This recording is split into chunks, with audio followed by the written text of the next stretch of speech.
नमस्कार, मी संयुक्ता देशमुख आणि आपण पाहत आहात राष्ट्र महाराष्ट्र। महाराष्ट्रातील बदलापूरमधील शाळेतील विद्यार्थिनीवरील अत्याचाराच्या घटनेने लोकांना हादरून सोडले। ही घटना समोर आल्यानंतर देशभरात खळबळ माजली आहे। या प्रकरणात वाढत्या गदारोळामुळे महाराष्ट्र उच्च न्यायालयाने स्वतःहून या प्रकरणाची दखल घेऊन सुनावणी घेतली आहे। सुनावणी दरम्यान न्यायालयाने महाराष्ट्र सरकार आणि पोलिसांना चांगलेच फटकारले। तपासात झालेल्या दिरंगाईबाबत प्रश्न उपस्थित केले गेले। चला तर जाणून घेऊया या अहवालात बदलापूर प्रकरणावर उच्च न्यायालयात काय काय घडले ते। बॉम्बे उच्च न्यायालयाने गुरुवारी 22 ऑगस्ट रोजी बदलापूर प्रकरणाच्या सुनावणी दरम्यान शाळांमधील सुरक्षिततेबाबत गंभीर चिंता व्यक्त केली आणि असे म्हटले आहे की जर शाळा सुरक्षित नसतील तर शिक्षणाच्या अधिकारावर चर्चा करण्याला काहीच अर्थ नाही। न्यायमूर्ती मोहित डेरे यांनी बदलापूरमधील एका शाळेत 2 अल्पवयीन मुलींवरील कथित लैंगिक अत्याचाराच्या प्रकरणाच्या सुनावणी दरम्यान सांगितले की येथे 4 वर्षाच्या मुलींनाही सोडले जात नाही।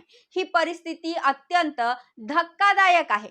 न्यायालयाने बदलापूर पोलिसांना कडक फटकारत विचारले की बयान नोंदवण्यात उशीर का झाला।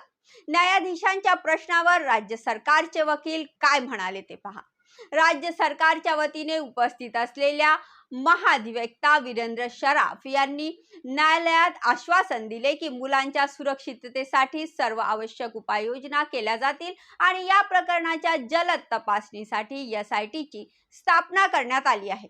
न्यायालयाने या प्रकरणात राज्य सरकारला SIT स्थापन होण्याआधी पोलीस तपास अहवाल मागितला आहे। या प्रकरणाची पुढील सुनावणी 27 ऑगस्ट रोजी होणार आहे।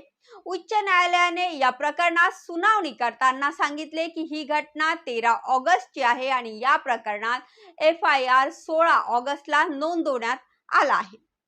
पालकांची विधाने आधी का नोंदवली गेली नाही तर पोलीस अधिकाऱ्याचे काम प्रक्रियेप्रमाणे विधाने नोंदवण्याचे आहे। मग या प्रकरणात एवढा उशीर का झाला। यापुढे सुनावणी करणाऱ्या खंडपीठाने सांगितले की आम्ही या वास्तव्याने स्तब्ध आहोत की बदलापूर पोलिसांनी कलम 164 अंतर्गत दुसऱ्या पीडित मुलीचे बयान नोंदवले नाही। काल स्वतःहून जनहित याचिका दाखल केल्यानंतर एका पीडित मुलीच्या वडिलांचे बयान मध्यरात्री नोंदवले गेले। या प्रकरणासाठी SITची स्थापना करण्यात आली असून ती या प्रकरणाचा तपास जलद गतीने करत आहे।